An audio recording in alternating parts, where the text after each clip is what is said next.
O Terceiro Reich exigia pureza, sacrifício e disciplina.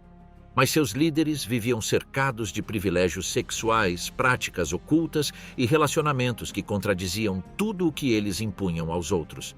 Eles não seguiram as regras, eles as criaram para os outros. Enquanto milhões eram doutrinados a viver sem prazer, bordéis eram organizados para oficiais. A reprodução extraconjugal era recompensada e prisioneiras eram escolhidas de acordo com preferências pessoais. O que os homens que planejaram o extermínio esconderam em suas vidas privadas, como os privilégios sexuais funcionavam dentro do regime. Sexo e repressão, a intimidade oculta do Terceiro Reich. O nacionalsocialismo transformou a sexualidade em um campo de batalha ideológico. O que em qualquer sociedade pertenceria à esfera privada, tornou-se uma questão de Estado na Alemanha nazista, outra dimensão do controle totalitário que buscava moldar cada aspecto da existência humana. Essa transformação se baseou em 3 pilares. Primeiro, a instrumentalização do corpo feminino como máquina reprodutora. Em segundo lugar, a perseguição brutal de qualquer expressão sexual considerada degenerada. E terceiro, a aplicação de teorias eugênicas que justificavam tudo, desde a esterilização forçada até a criação de programas de reprodução seletiva. O ideal feminino nazista reduzia as mulheres à sua capacidade reprodutiva. O slogan Kinder, Küche, Kirche, crianças, cozinha, igreja, definia o universo permitido para elas, enquanto a educação diferenciada e a propaganda visual reforçavam esse modelo restritivo. Ao mesmo tempo, enquanto a maternidade era exaltada, um culto ao corpo paradoxalmente dessexualizado era construído, glorificado como um símbolo racial, mas despojado de sua dimensão prazerosa. A sexualidade não normativa enfrentou perseguição sistemática.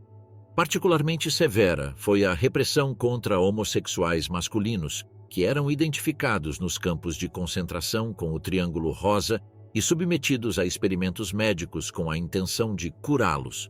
Ao contrário de outras ditaduras contemporâneas, como o stalinismo ou o franquismo, que tendiam a impor uma moral sexual conservadora sem alterar profundamente as estruturas familiares tradicionais, o nazismo redesenhou o desejo desde suas raízes. Não bastava disciplinar os corpos, era preciso reprogramá-los para servir ao projeto racial.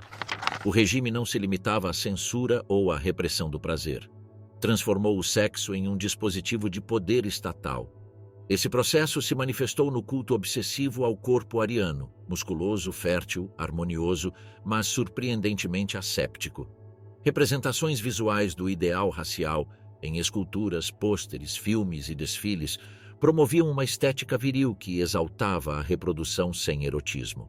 A nudez na arte nazista era comum, mas nunca sexualizada. O corpo não era um objeto de desejo, mas de veneração biológica. Nesse contexto surgiu uma contradição estrutural. Enquanto a propaganda promovia uma imagem de pureza e autocontrole, na prática o regime incentivava a reprodução extraconjugal em certos casos, permitia relações sexuais em bordéis controlados por soldados e exibia um duplo padrão que tolerava e até encorajava o abuso sexual em territórios ocupados. Essa abordagem responde ao que vários analistas modernos chamam de biopolítica sexual, um modelo de poder que regula os corpos e a sexualidade não apenas para impor ordem, mas para produzir uma população funcional ao projeto político. No Terceiro Reich, isso se traduziu na institucionalização do desejo. Até mesmo a pornografia, oficialmente proibida, existia em círculos fechados do partido, usada como válvula de escape ou ferramenta de controle sobre os subordinados. Nessa arquitetura de controle, o aspecto mais revelador foi a contradição entre o discurso público de pureza e as práticas privadas dos líderes que implementaram essas políticas. Esta introdução nos prepara para examinar essas fraturas reveladoras na intimidade dos líderes do Terceiro Reich, cujas vidas pessoais, longe de exemplificar os ideais que impuseram, expuseram as mesmas perversões, hipocrisias e obsessões que caracterizaram o regime como um todo. Alguns generais escolhiam prisioneiras para servir em residências oficiais como se fossem parte da mobília. Na SS, certos comandantes organizavam seleções informais de mulheres jovens para funções recreativas antes de enviá-las para campos. Nos bordéis do Reich, havia listas de preferências sexuais e algumas garotas eram marcadas como favoritas e reservadas por altos funcionários. Sexo não era um tabu, era um recurso alocado como comida ou munição, e quem tinha mais poder tinha acesso aos corpos como parte de seu salário emocional.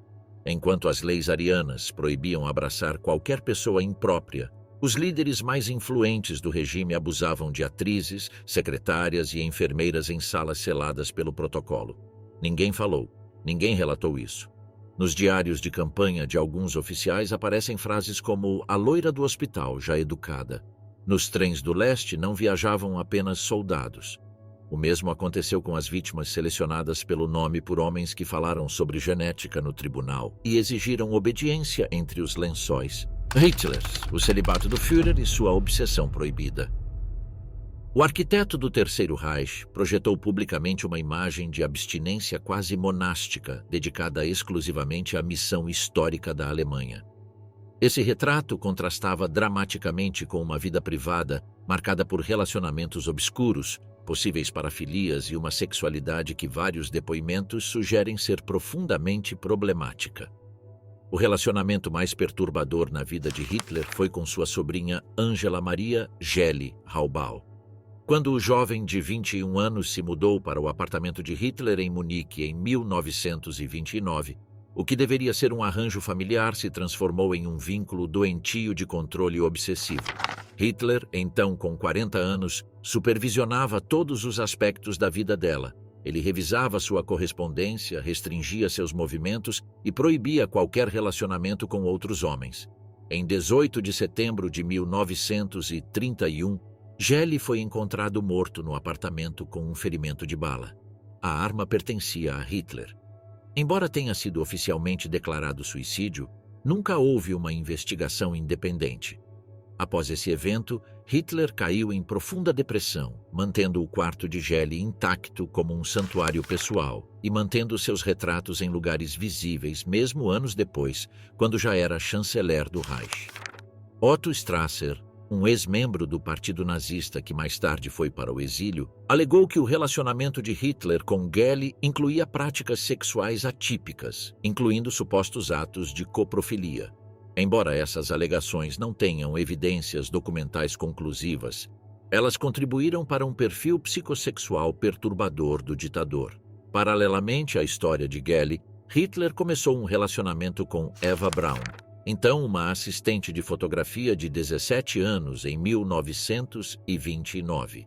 Diferentemente dos casamentos públicos de outros líderes nazistas, Eva permaneceu completamente escondida, vivendo como uma prisioneira invisível nas residências de Hitler, especialmente no Alpine Berghof. A solidão e a nulidade pública de sua existência a levaram a tentar suicídio pelo menos 2 vezes, em 1932, com a pistola de seu pai, e em 1935, com pílulas para dormir. Somente em 29 de abril de 1945, horas antes de ambos cometerem suicídio no bunker de Berlim, Hitler finalmente se casou com ela, selando formalmente um relacionamento caracterizado pela invisibilidade e pelo sacrifício feminino. A sexualidade de Hitler tem sido objeto de intenso escrutínio por historiadores, psicólogos e serviços de inteligência. O relatório do Escritório de Serviços Estratégicos, OSS, escrito por Walter Langer em 1943, atribuiu a ele tendências masoquistas e perversões sexuais não especificadas. Seu médico pessoal, Theodor Morell, administrou um coquetel farmacológico que incluía hormônios e estimulantes sexuais, possivelmente para tratar disfunção erétil ou apatia sexual. Detalhes dos tratamentos de Morell, preservados em notas médicas parciais, indicam o uso de extratos hormonais derivados de testículos de touro, preparações vitamínicas de origem animal e doses regulares de metanfetaminas. Alguns relatos mencionam o uso de testosterona e estricnina, sugerindo tentativas desesperadas de manter uma vitalidade física que o corpo de Hitler, doente, com problemas gástricos crônicos e tremores constantes, não conseguia mais sustentar sozinho. Uma das hipóteses mais controversas levanta a possibilidade de homossexualidade reprimida. O historiador Lothar Machtan defendeu essa tese em O Segredo de Hitler, 2001. analisando seu relacionamento com August Kubizek e sua proximidade com Rudolf Hess. A maioria dos historiadores, como Ian Kershaw e Joachim Fest, rejeita essa teoria devido à falta de evidências conclusivas. Contudo, Mactan não foi o único a propor essa leitura. Relatórios de contra-inteligência soviética, especialmente aqueles preparados pela NKVD para Stalin, também sugeriam uma vida sexual ambígua. Em particular, foram destacados os laços estreitos de Hitler nos primeiros anos do movimento com jovens figuras masculinas, muitos deles membros da Sturmabteilung SA, uma organização que teve casos notórios de homossexualidade em sua liderança até o expurgo de 1934. Esse contexto nos permite interpretar o mito público da castidade de Hitler não como verdade, mas como uma estratégia política. Durante sua ascensão ao poder, Hitler evitou qualquer vínculo romântico visível para projetar uma imagem de pureza e devoção exclusiva ao povo alemão. Em discursos e entrevistas, ele se apresentou como casado com a Alemanha, evitando assim as suspeitas dos eleitores conservadores e as críticas da imprensa estrangeira. Essa história funcionou efetivamente como propaganda. Enquanto Goebbels fabricava imagens do Führer como uma figura paterna e mística, seus laços com Eva Braun eram cuidadosamente ocultados e cartas particulares eram destruídas. As mulheres que cercavam Hitler ficaram invisíveis, transformadas em presenças silenciosas. A repressão emocional em seu ambiente não era acidental. Ela respondia a um desígnio simbólico em que o líder tinha que incorporar uma vontade superior, muito distante do desejo humano comum. O que é historicamente irrefutável é o paradoxo de que o mesmo regime que perseguiu ferozmente a homossexualidade foi liderado por um homem cuja sexualidade apresentava profundas complexidades e contradições. Hitler promoveu um ideal de pureza ariana que ele mesmo, com seu corpo doentio e supostas parafilias, não conseguia incorporar, criando um abismo entre o super-homem glorificado na propaganda e a realidade biológica do próprio Führer. Nesse sentido, a sexualidade de Hitler não era apenas uma questão pessoal, mas também um dispositivo ideológico. Sua repressão emocional serviu para esconder fraquezas físicas, canalizar frustrações internas e reforçar o mito do líder infalível. Mas por trás dessa imagem, tensões não resolvidas estavam se formando. Relacionamentos marcados pelo controle, pelo sacrifício e pela destruição emocional das mulheres que o abordavam. A sexualidade no Terceiro Reich não era homogênea, mas o próprio exemplo do Führer demonstrou a regra mais cruel. Enquanto as massas eram forçadas a se reproduzir, entregar seus corpos ao Estado ou morrer pela raça, aqueles que ditavam essas regras viviam presos em seu próprio universo de sombras, contradições e desejos reprimidos. Himmler, o engenheiro do sexo racial. A evolução da vida privada de Heinrich Himmler representa uma das metamorfoses mais reveladoras dentro da elite nazista. Ele passou do puritanismo juvenil extremo para se tornar o arquiteto de um sistema estatal de reprodução seletiva, mantendo simultaneamente uma vida familiar dupla que contradizia seus próprios mandatos públicos. Nascido em 1900 em uma família católica da Baviera, o jovem Himmler era um garoto doente, socialmente desajustado e sexualmente reprimido. Seus diários de juventude revelam uma aversão ao contato físico e uma visão do sexo como poluição da alma. Ele considerava a masturbação um ato degenerativo que enfraquecia a vontade masculina e defendia a castidade como um emblema de força moral. Ao assumir a liderança da SS, Himmler trouxe esses ideais puritanos para sua organização de elite. Os membros eram obrigados a praticar abstinência pré-marital, manter fidelidade absoluta e escolher parceiros racialmente apropriados. O celibato, que ele mesmo praticou até os 30 e poucos anos, representava uma forma de controle emocional e preservação de energia vital para o serviço ao Reich. Em 1928, ele se casou com Margarete Boden, uma enfermeira 7 anos mais velha. Embora tivessem uma filha, Gudrun, o relacionamento deles foi caracterizado desde o início por uma frieza quase administrativa. À medida que seu poder crescia, a distância entre eles aumentava. Margarete permaneceu confinada na residência da família em Gmund, enquanto Himmler organizava o aparato repressivo do regime em Berlim. A ruptura com seu puritanismo inicial se manifestou em 1936, quando contratou Hedwig Potthast, uma mulher de 25 anos, como sua secretária. O que começou como um relacionamento profissional, logo se transformou em um vínculo pessoal. Em 1941, Hedwig deixou seu cargo oficial e se estabeleceu em uma casa de campo financiada por Himmler. Juntos, eles tiveram 2 filhos fora do casamento: Helge, 1942, e Nanette, 1944, registrados com sobrenomes falsos para manter o relacionamento em segredo. A contradição era flagrante. Enquanto enviava homossexuais para campos de concentração e promulgava leis contra o adultério, ele próprio mantinha uma vida familiar dupla. O guardião da pureza racial violava sistematicamente os códigos morais que impunha aos seus subordinados. Mas a maior transformação em sua visão da sexualidade se materializou com a criação do programa Lebensborn, Fonte da Vida, em dezembro de 1935. Esse projeto institucionalizado visava aumentar as taxas de natalidade entre pessoas racialmente dignas, apoiando mães solteiras de origem ariana e promovendo relações sexuais para fins eugênicos. As instalações Lebensborn, estabelecidas em várias regiões do Reich e mais tarde em países ocupados, funcionavam como maternidades de elite, onde mulheres selecionadas com base em critérios raciais eram pareadas com oficiais da SS. Crianças nascidas nessas instituições eram adotadas por famílias ideologicamente confiáveis ou criadas diretamente pelo Estado nazista. Durante a guerra, o programa assumiu dimensões mais sinistras. Milhares de crianças com características nórdicas foram sequestradas de suas famílias na Polônia, Tchecoslováquia e outros territórios ocupados para serem germanizadas se atendessem aos critérios raciais estabelecidos.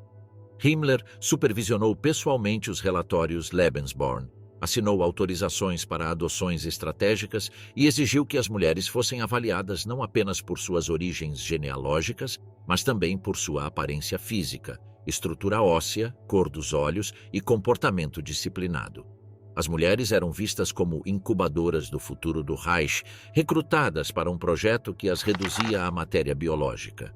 Na Noruega, onde o programa atingiu uma escala significativa, mais de 12.000 crianças nasceram sob Lebensborn. Relacionamentos entre soldados alemães e mulheres locais eram incentivados desde que os casais atendessem a critérios raciais. Essas mães receberam a promessa de assistência médica, moradia e proteção social em troca da entrega de seus filhos ao Estado nazista. A maioria deles foi enganada. Muitos perderam todo o contato com os filhos, foram enviados para a Alemanha ou foram internados em instituições paramilitares. A estrutura de Lebensborn funcionava como um maquinário de reprodução paralela. As clínicas eram decoradas com símbolos germânicos, as mulheres eram submetidas a rigorosos exames médicos e eram proibidas de qualquer comportamento considerado distrativo do dever racial. As mães eram obrigadas a exercer disciplina emocional. Não deveriam desenvolver apego excessivo aos filhos, pois muitos seriam transferidos para outras regiões. A transformação de Himmler de defensor do celibato em promotor da reprodução seletiva institucionalizada revela a essência do projeto biopolítico nazista. A sexualidade não era mais algo a ser reprimido por razões morais, mas um recurso biológico a ser sistematicamente explorado para fins raciais. O corpo humano, particularmente o corpo feminino, tornou-se propriedade do Estado e uma ferramenta para seus propósitos demográficos. Em discursos internos, Himmler explicou que o prazer sexual deveria ser subordinado ao interesse coletivo. A reprodução, não o desejo, era o objetivo final. Mesmo dentro do casamento, ele encorajou os membros da SS a conceber com outras mulheres se elas fossem geneticamente úteis. Na sua opinião, a fidelidade emocional era um obstáculo à propagação do sangue ariano. Os Lebensborn também eram um espaço simbólico de recrutamento. As mães receberam medalhas e incentivo público. As enfermeiras foram escolhidas entre mulheres membros de organizações nacional-socialistas. As instalações funcionavam como templos da raça, nos quais o nascimento era uma cerimônia de Estado. Neles, o sexo não era mais privado. Cada gravidez era um ato político, cada nascimento um triunfo ideológico. Himmler defendia que os homens da SS deveriam ter pelo menos 4 filhos, de preferência com mulheres diferentes, se necessário. Seu desprezo pela estrutura familiar burguesa tradicional era absoluto. Ele considerava a família nuclear limitada e sentimental, enquanto o Estado deveria formar um tecido genético extenso, sem restrições emocionais. Após sua captura pelas forças britânicas em maio de 1945, Himmler cometeu suicídio mordendo uma cápsula de cianeto, evitando assim que a justiça fosse feita pelos assassinatos em massa que ele havia orquestrado. Ele nunca reconheceu publicamente Edviges ou seus filhos ilegítimos, mantendo até o fim a fachada de um funcionário público austero e moralmente íntegro que sua vida privada sistematicamente contradizia. Gudrun Himmler, sua filha legítima, defendeu a honra do pai até o fim da vida. Os filhos de Hedwig cresceram sob identidades falsas, protegidos por antigos colaboradores que fugiram para a América do Sul ou Suíça. Documentos revelando a existência dessas crianças foram sistematicamente ocultados após a guerra por membros do círculo interno da SS. A vida sexual de Himmler, reprimida na juventude, reapareceu distorcida pela ideologia. O que começou como uma devoção mística ao controle pessoal se transformou em um aparato reprodutivo que instrumentalizou mulheres, crianças e casais inteiros. A privacidade foi devorada pelo Estado. E o corpo, aquele que ele temia tocar na juventude, foi transformado por ele em uma engrenagem de uma máquina genocida. Goebbels, o ministro da luxúria e da morte familiar. O ministro da propaganda nazista é talvez o exemplo mais transparente do uso do poder político para satisfazer desejos sexuais pessoais, ao mesmo tempo em que exerce controle da mídia, o que lhe permitiu projetar a imagem de uma família modelo enquanto vivia uma vida de infidelidade sistemática e extrema manipulação emocional. Os complexos físicos marcaram profundamente a psicologia de Goebbels, sua baixa estatura e a perna deformada, consequência de uma osteomielite infantil, geraram nele um profundo sentimento de inferioridade em relação ao ideal ariano que ele mesmo promovia. Para compensar, ele desenvolveu uma natureza sedutora e manipuladora, usando seu crescente poder político como uma ferramenta de conquista. Seus diários, preservados e publicados após a guerra, revelam uma obsessão compulsiva em quantificar suas conquistas sexuais, descrevendo em detalhes suas técnicas de sedução e as reações de suas vítimas. Com sua ascensão ao Ministério da Propaganda em 1933, ele ganhou acesso privilegiado a atrizes e personalidades do show business por meio de seu controle sobre a UFA, Universum Film AG, a principal produtora cinematográfica da Alemanha. Esse acesso não só lhe permitiu influenciar o conteúdo ideológico dos filmes, mas também exercer pressão direta sobre as carreiras de jovens mulheres que aspiravam a atuar. Goebbels ofereceu contratos, adiou a censura ou promoveu filmagens em troca de favores sexuais. Seu escritório servia como um espaço de mediação entre a indústria do entretenimento e o aparato de poder, onde as decisões profissionais se entrelaçavam com seus desejos pessoais. Algumas atrizes eram usadas como figuras decorativas em eventos públicos, enquanto outras eram alojadas em residências oficiais e tratadas como convidadas culturais do Estado. A linha entre propaganda e luxúria estava cada vez mais tênue. Em várias entradas do diário, Goebbels anotou impressões físicas de mulheres recém-conhecidas como se fossem cartas de elenco eróticas, olhos claros, corpo obediente e disciplinado. Seu caso mais destrutivo foi com Lida Barová, uma glamourosa atriz tcheca que alcançou popularidade na Alemanha. Eles começaram um relacionamento em 1936 que logo se tornou uma obsessão. Goebbels chegou a pensar em deixar a família, escrevendo em seu diário: "Encontrei em Lida o que me falta em casa: juventude, fogo, dedicação total." O contraste com sua vida familiar oficial não poderia ter sido mais dramático. Em 1931, Joseph se casou com Magda Quandt, nascida Ritschl, viúva de um industrial milionário e mãe de um filho de seu casamento anterior. Hitler, que conheceu Magda antes de Goebbels, encorajou ativamente essa união, vendo-os como a família modelo do Reich. Aos olhos do público, os Goebbels representavam o ideal nazista perfeito. Arianos, prolíficos, tiveram 6 filhos e aparentemente devotados ao regime. Mas por trás dessa fachada de propaganda, o casamento deles era um campo de batalha de infidelidade mútua e manipulação psicológica. Magda guardava seus próprios segredos, incluindo possíveis romances com outras figuras do regime. Sua posição como esposa do ministro da propaganda fez dela um emblema feminino do Reich.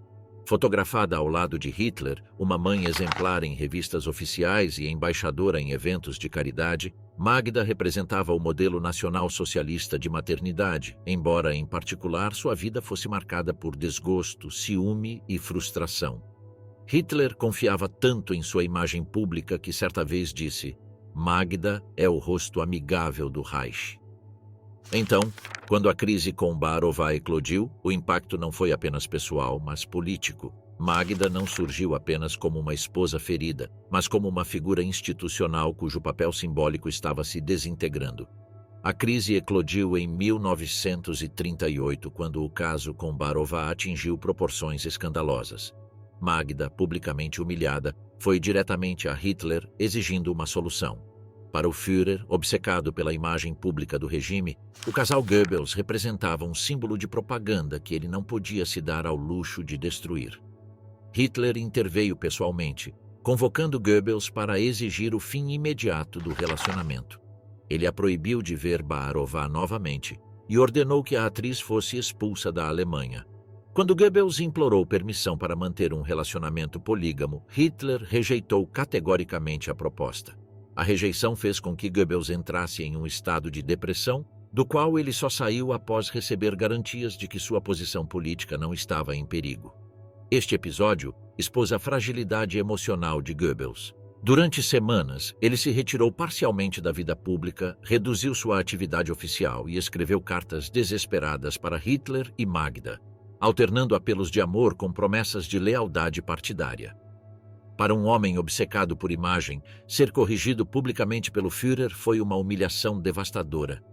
Este episódio revelou uma dimensão pouco discutida do Terceiro Reich. Até mesmo as emoções e relacionamentos mais íntimos estavam sujeitos à regulamentação política. O quarto não era um espaço privado, mas uma extensão do palco ideológico onde a narrativa nacional-socialista seria encenada. O mais extraordinário sobre esse triângulo emocional era o fascínio de Magda por Hitler, mais intenso do que sua afeição pelo próprio marido. Vários relatos sugerem que ele mantinha uma devoção quase religiosa ao Führer, descrevendo-o em correspondências privadas como o único homem capaz de transformar o mundo. Esse fascínio persistiu mesmo quando o casamento deles se desintegrou. Vários biógrafos especularam que Magda gostaria de ser algo mais do que uma colaboradora ideológica de Hitler. Suas cartas, parcialmente preservadas, revelam um tom reverencial que vai além da admiração política. Ele o chamou de meu sol alemão e a esperança de nossas almas. Mesmo quando Goebbels caiu em desgraça, Magda encontrou consolo em sua proximidade emocional com o Führer. Essa tensão invisível dentro do triângulo Hitler-Magda-Goebbels transformou seu casamento em uma representação viva da ideologia, paixão sacrificada pela causa, emoções subordinadas à disciplina, desejo policiado pela moralidade partidária. O fim do casal Goebbels condensaria toda a perversão ideológica do nazismo.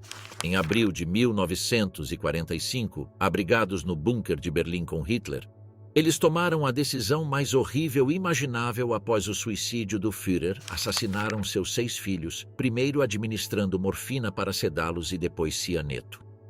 Eles então cometeram suicídio juntos. Em uma carta escrita horas antes, Magda justificou o infanticídio dizendo: "Não consigo imaginar a vida sem o nacional-socialismo. As crianças são boas demais para o mundo que virá depois."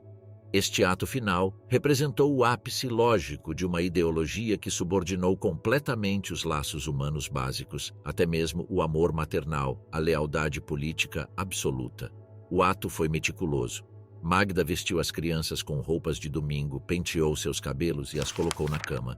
Ele ordenou silêncio nos corredores do bunker. As ampolas de morfina foram injetadas pelo médico da SS. Então, com a ajuda de Ludwig Stumpfegger, eles colocaram as cápsulas de cianeto entre os dentes das crianças e as pressionaram uma a uma. Nenhum tiro foi disparado, não chore, apenas eficiência ideológica. Retratos dos filhos de Goebbels eram parte regular da propaganda visual.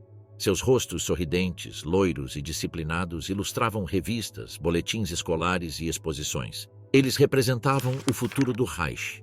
O fato de esses mesmos rostos terem sido apagados pela decisão de seus pais revela o cerne do delírio nazista.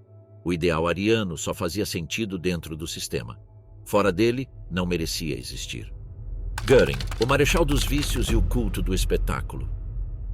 Enquanto outros líderes nazistas escondiam suas contradições internas, Hermann Göring as exibia quase ostensivamente, transformando sua vida em um espetáculo barroco, onde o vício, o fetichismo e a teatralidade funcionavam como substitutos para uma sexualidade aparentemente atrofiada por seus próprios excessos. Ao contrário da imagem ascética cultivada por outros hierarcas, Göring abraçou publicamente a extravagância. Seu casamento em 1935 com a atriz Amy Sonneman exemplificou essa tendência. Uma cerimônia suntuosa com uma carruagem imperial, um uniforme de gala coberto de decorações e Hitler como a principal testemunha.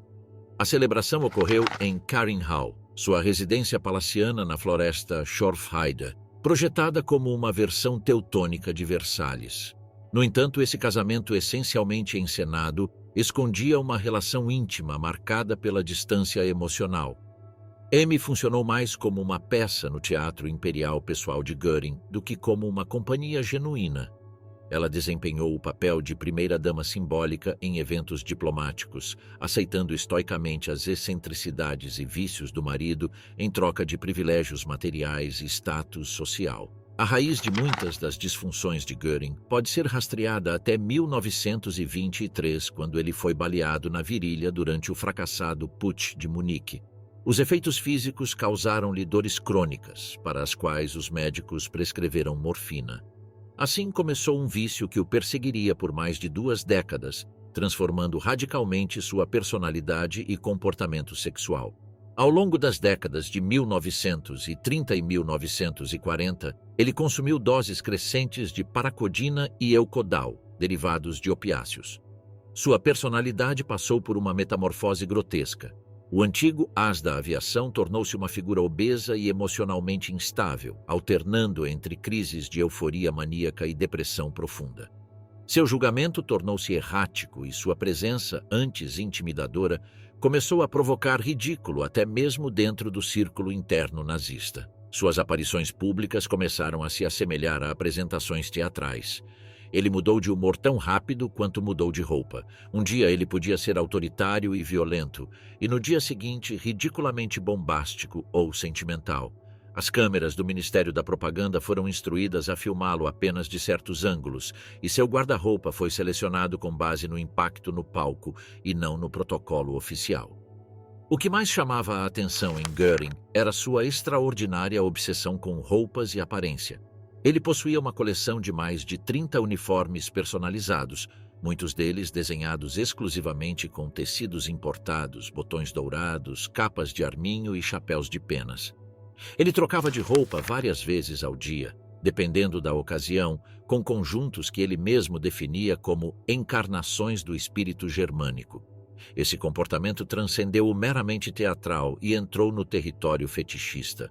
As roupas funcionavam não apenas como um símbolo de poder, mas como um substituto simbólico para o erotismo convencional. Sua sexualidade, segundo pessoas próximas, parecia ter se atrofiado progressivamente devido ao vício em opiáceos, sendo substituída por um fascínio quase erótico por uniformes, decorações e ornamentos. O acúmulo de objetos não era simplesmente um sinal de ganância. Para Göring, cada peça, de uma medalha a um bastão cerimonial, tinha um valor sensorial. Ele gostava de acariciá-los, separá-los por cor ou peso e observá-los brilhar à luz de seus aposentos particulares. Alguns visitantes relataram que ele passava horas trancado em seu camarim, cercado de espelhos, ajustando distintivos diante de seu próprio reflexo. Relatórios de inteligência aliados e até mesmo rumores entre membros do partido mencionaram o uso ocasional de roupas femininas em reuniões privadas, onde Göring supostamente se disfarçava com trajes femininos elaborados. Embora essas práticas nunca tenham sido documentadas fotograficamente, vários testemunhos independentes apontam para parafilias ocultas no Marechal do Reich. Amy, sua esposa, teria tolerado essas excentricidades com frieza cerimonial. Segundo algumas fontes diplomáticas, Ela dormia em quartos separados e raramente falava com ele fora de aparições oficiais. Seu papel era mais próximo do de uma atriz designada para um papel do que do de uma esposa real. Lá fora, ambos encenaram a cena do casamento, mas dentro do palácio, cada um encenou seu roteiro sozinho. Sua residência em Karen Hall funcionou como uma extensão física dessas tendências. Lá, ele acumulou uma das mais extensas coleções de arte roubada durante a guerra, incluindo obras-primas de Rembrandt, Van Gogh e Rubens. Cada peça representava simultaneamente um troféu de poder e um objeto de desejo estético quase carnal. O acúmulo compulsivo de arte, joias, carros de luxo e artefatos respondeu a um vazio emocional que ele tentou preencher com bens materiais. Karen Hall não era uma casa, era um altar. As obras foram distribuídas de acordo com as preferências sensoriais, cores, texturas, molduras. Göring não era um colecionador, mas um espectador erótico de poder simbólico. Ele caminhou pelos corredores como um imperador romano entre deuses capturados. Ele não admirava a arte roubada, ele a possuía, a dominava, a subordinava à sua constante necessidade de validação. Para Göring, o poder político não era simplesmente um meio de implementar ideologia, mas uma forma de satisfação pessoal quase orgástica. A dominação sobre os outros, as execuções ordenadas com frieza burocrática, a adulação pública que ele exigia, eram substitutos para uma sexualidade convencional que ele parecia incapaz de experimentar. Sua masculinidade, frustrada no nível íntimo, foi projetada através do exercício brutal do controle estatal. A teatralidade de Göring era inseparável de seu impulso sexual. Desfiles militares, recepções diplomáticas e jantares em Karen Hall eram todas produções teatrais com valor teatral. Tudo foi coreografado para reforçar sua imagem de dominador estético. Até mesmo sua obesidade, longe de ser uma fraqueza, era tratada como um atributo imperial. Ele se fez retratar em poses semelhantes às de um trono, com bengalas esculpidas e ternos bordados, como se seu tamanho físico fosse prova de excesso viril. Durante os julgamentos de Nuremberg, com a morfina retirada de seus captores, Göring experimentou uma clareza mental renovada. Ele participou lucidamente de sua defesa e manipulou o tribunal com surpreendente habilidade retórica. Condenado à morte por crimes contra a humanidade, ele realizou um último ato de controle teatral. Cometeu suicídio com uma cápsula de cianeto escondida entre seus pertences na noite anterior à sua execução. Bormann, o arquiteto secreto da poligamia nazista. Ao contrário de outras figuras proeminentes do Terceiro Reich, Martin Bormann operou nas sombras. Como secretário pessoal de Hitler e chefe da chancelaria do NSDAP, ele exerceu sua influência controlando o acesso ao Führer e supervisionando a lealdade interna ao partido. Essa descrição pública contrastava com sua proposta doméstica radical, um modelo experimental de família nazista onde a poligamia era justificada como um instrumento eugênico a serviço do Reich. Seu casamento em 1929 com Gerda Buch, filha do juiz da Suprema Corte do Partido Nazista, inicialmente pareceu se encaixar no modelo nacional socialista ideal. Gerda personificava perfeitamente o protótipo feminino exaltado pela propaganda, uma mãe prolífica, uma dona de casa dedicada e uma fervorosa apoiadora do partido. Entre 1930 e 1943, ela teve 10 filhos com Bormann e recebeu a Cruz de Ouro da Mãe Alemã, a mais alta condecoração concedida às mulheres por sua contribuição demográfica à nação. Contudo, longe de representar valores tradicionais, Gerda desenvolveu uma interpretação extrema da ideologia racial nazista que a levou a conceitos radicais sobre sexualidade e família. Para ela, o corpo feminino representava fundamentalmente um recurso biológico a serviço do Estado, e a monogamia tradicional, uma limitação inaceitável à expansão demográfica ariana. Essa visão se manifestou concretamente em 1940, quando Bormann conheceu Manja Behrens, uma jovem atriz alemã. Ele imediatamente desenvolveu uma obsessão por ela, visitando-a com frequência e enviando-lhe presentes extravagantes. O que em qualquer contexto convencional teria causado uma crise conjugal, neste caso levou a uma proposta extraordinária de Gerda: integrar Manja à vida familiar como uma segunda esposa de fato. Segundo relatos documentados de empregadas domésticas, Gerda propôs um sistema rotativo de gestações. Num ano, Manja tem um filho, no outro, eu também. Assim o Reich ganha cada vez que ele se deita na nossa cama. Esta proposta revelou como a ideologia racial substituiu completamente quaisquer concepções tradicionais de casamento, fidelidade ou amor exclusivo. Gerda chegou a redigir um documento informal, uma espécie de contrato doméstico, concedendo a Manja direitos semelhantes aos de uma esposa legítima em termos de apoio financeiro e status dentro da casa, desde que ela cumprisse seu dever reprodutivo com o Reich. O texto, que não foi assinado oficialmente, mas ficou guardado pela equipe do lar, estabeleceu disposições logísticas específicas: quartos separados, horários de cuidados infantis, alocação de recursos e regras de discrição para visitas públicas. A família era estruturada como uma célula produtiva, não emocional. Em 1944, em meio à crise da guerra, Gerda Bormann deu um passo além. Ela propôs formalmente a legalização da poligamia dentro do sistema jurídico nazista.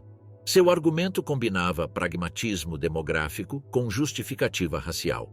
Com milhões de soldados alemães mortos na frente de batalha, a taxa de natalidade ariana enfrentava perigo existencial. Por que limitar a capacidade reprodutiva de homens racialmente valiosos a uma única esposa?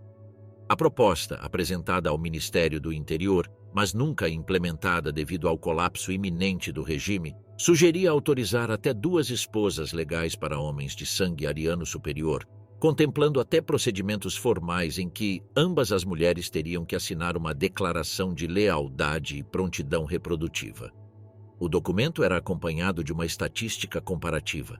Gerda afirmava que uma família polígama devidamente administrada poderia dobrar a taxa de natalidade de uma unidade monogâmica sem exigir recursos adicionais do Estado. A proposta incluía modelos de coabitação, estruturas de herança e divisão de tarefas domésticas adaptados a um sistema racializado. Embora Hitler nunca tenha comentado oficialmente sobre essa iniciativa, Bormann a discutiu com Himmler, cujo programa Lebensborn já promovia relacionamentos extraconjugais para fins eugênicos. Para certos oficiais da SS, a proposta era consistente com a lógica racial do regime, representando uma extensão natural de suas políticas demográficas.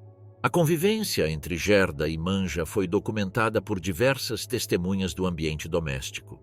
Ambas as mulheres coabitaram por períodos alternados, dividindo as responsabilidades domésticas de acordo com um sistema quase administrativo. A dinâmica familiar não demonstrava sinais de ciúmes ou disputas emocionais. Funcionava como uma unidade de produção biológica, onde cada membro cumpria uma função atribuída. Uma empregada identificada como Ilse R.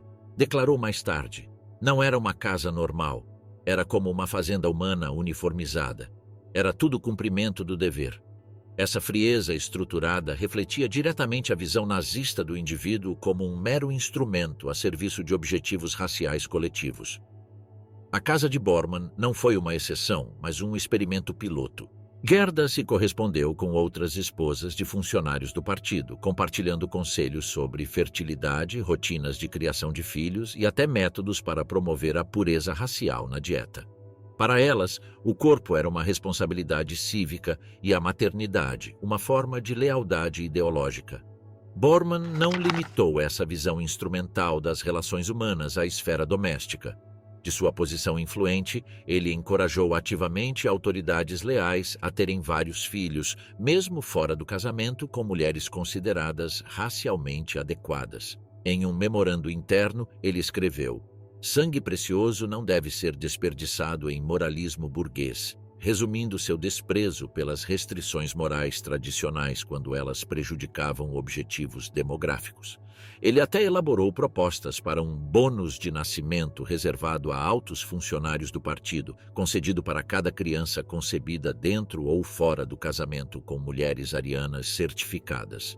O esquema foi delineado, discutido em círculos confidenciais e arquivado sem aprovação formal diante do colapso militar do Reich.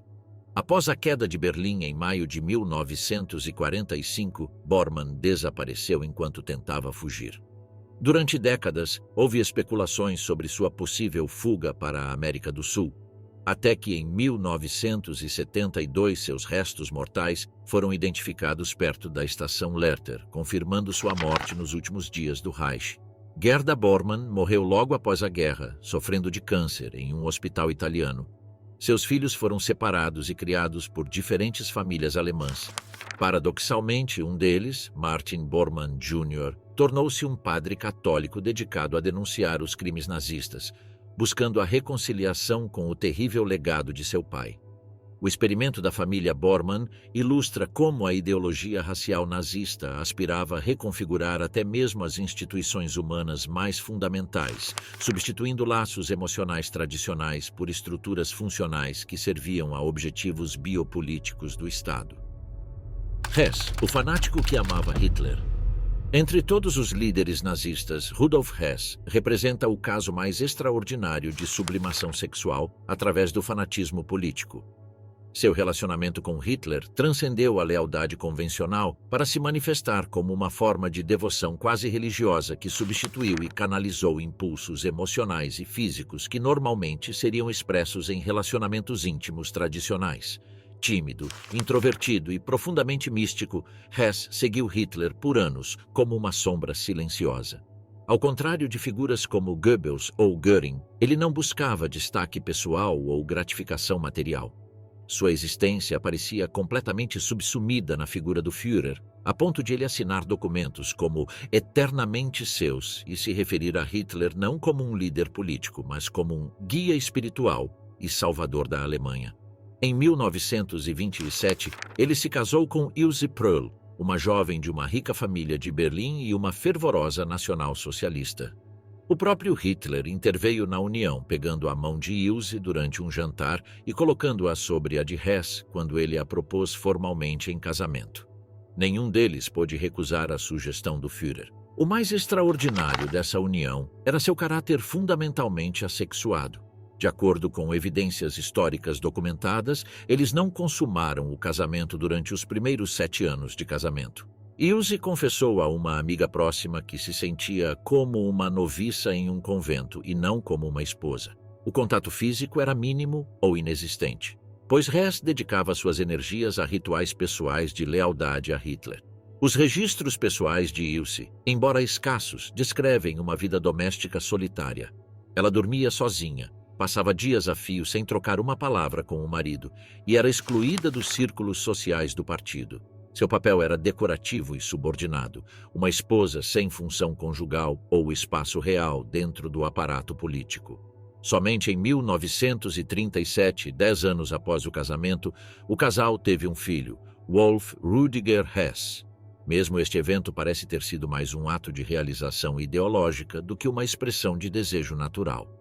Após a concepção, Hess rapidamente retornou ao celibato autoimposto, como se a sexualidade representasse uma distração de sua verdadeira missão, servir ao Führer incondicionalmente. Durante seus anos como tenente oficial de Hitler, Hess desenvolveu comportamentos que desconcertavam até mesmo os padrões do culto à personalidade nazista. Ele criou rituais privados de submissão nos quais acendia velas, recitava juramentos de lealdade e ocasionalmente chorava de emoção na presença de Hitler. Ele guardava pertences pessoais do Führer como relíquias sagradas e mantinha um diário no qual registrava obsessivamente cada interação com ele. Em seu escritório havia um pequeno altar com um busto de Hitler ladeado por tochas de mesa. Ele acendia incenso, escrevia reflexões, recitava trechos de Mein Kampf como se fossem escrituras e usava um traje cerimonial distinto para essas ocasiões. Ele não permitiu que ninguém entrasse enquanto realizava esses atos. O psiquiatra Gustav Gilbert, que entrevistou líderes nazistas durante os julgamentos de Nuremberg, descreveu Hess como uma personalidade completamente dependente, cuja identidade havia sido dissolvida na figura de Hitler. Ele não falou de política convencional, mas de cumprir a missão divina que lhe foi confiada pelo Führer. A intensidade dessa devoção, combinada com sua aparente indiferença às relações sexuais normativas, gerou rumores persistentes sobre sua orientação sexual. Ela foi chamada desdenhosamente de Fräulein Hess, ou a dama de companhia do Führer, por alguns membros do partido. O fato de ele ocasionalmente dividir o quarto com Hitler durante os primeiros anos do movimento intensificou essas especulações. Não há evidências de um relacionamento homossexual físico entre os dois, e a maioria dos historiadores considera que Hess era assexuado e não homossexual. No entanto, sua conexão emocional com Hitler exibia características que alguns analistas descreveram como romantismo político, uma conexão em que a admiração ideológica assume dimensões de devoção pessoal absoluta, que substitui laços românticos convencionais. A própria linguagem usada por Hess reforçou essa interpretação. Em cartas privadas, ele escreveu frases como "minha vida não é minha, mas sua", ou "a realização só me é dada na sua presença". Ele nunca usou a palavra amor, mas todo o seu discurso foi carregado de termos de pertencimento, necessidade e elevação mística. Em discursos públicos, Hess se referia a Hitler com frases como "quando o Führer entra na sala, a escuridão desaparece. Sua voz é luz, sua palavra é a nossa salvação". Essa linguagem, mais condizente com a experiência religiosa do que com a lealdade política, revelava uma conexão emocional que transcendia as estruturas hierárquicas normais do partido. Hitler, por sua vez, demonstrou tolerância e consideração incomuns para com Hess. Ele era uma das poucas pessoas a quem eu permitia familiaridades, mas eu rejeitava outras. Isso alimentou rumores dentro do círculo nazista, onde figuras como Goebbels e Göring viam esse relacionamento privilegiado com desconfiança, sabotando gradualmente a influência de Hess. Bormann, em particular, manobrou para desalojá-lo, considerando-o fraco, ridículo e emocionalmente instável. Documentos internos mostram como ele limitou seu acesso a Hitler e minimizou seu papel no partido, ao mesmo tempo em que incentivava o ridículo entre a gerência intermediária para minar sua imagem. Quando Hitler começou a se distanciar dele no final da década de 1930, favorecendo Martin Bormann como seu secretário pessoal, Hess passou por uma grave crise psicológica. Ele desenvolveu insônia crônica, perdeu peso drasticamente e apresentou comportamento cada vez mais errático. O que para outros seria uma simples marginalização política, para Hess representava uma devastadora rejeição existencial. Essa crise culminou no episódio mais desconcertante de sua carreira. Em 10 de maio de 1941, ele pilotou sozinho um Messerschmitt Bf US-10 em direção à Escócia, aparentemente com a intenção de negociar a paz com a Grã-Bretanha por iniciativa própria. Hitler reagiu declarando-o mentalmente perturbado e destituindo-o de todos os seus cargos. Embora as motivações exatas para esta missão suicida ainda sejam debatidas, muitos historiadores a interpretam como uma tentativa desesperada de recuperar o favor de Hitler por meio de um gesto heróico extraordinário. Ele não procurou trair o Führer, mas impressioná-lo com uma iniciativa ousada que demonstrasse sua coragem insubstituível. Em sua declaração às autoridades britânicas, Hess não fez nenhuma exigência específica. Ele falou de uma missão de paz, um dever espiritual e um sacrifício pessoal pela verdade alemã. Sua narrativa carecia de objetivos estratégicos, reforçando a percepção de um gesto motivado por uma necessidade emocional, não racional. Capturado pelos britânicos, Hess passou o resto da guerra como prisioneiro e foi posteriormente condenado à prisão perpétua em Nuremberg. Durante décadas, ele foi o único prisioneiro nazista de alto escalão em Spandau, vivendo em isolamento quase total até sua morte em 1987, aos 93 anos, em circunstâncias que alguns consideram suspeitas. O que torna o caso de Hess extraordinário é como a doutrina nazista, com seu culto ao Führer, forneceu um canal socialmente aceitável para sublimar impulsos emocionais que, em outros contextos, teriam sido expressos por meio de laços românticos convencionais. Sua devoção a Hitler, que substituiu completamente seu casamento e sua vida sexual, representa talvez a maneira mais extrema pela qual a ideologia nacional-socialista colonizou e deformou a dimensão íntima de seus seguidores. Quando perguntado em Nuremberg por que ele continuou a defender Hitler diante das evidências de seus crimes, ele respondeu simplesmente: "Jurei lealdade, e lealdade é para a eternidade". Esta frase resume a essência de uma vida em que o fanatismo ideológico substituiu completamente qualquer outra conexão humana fundamental.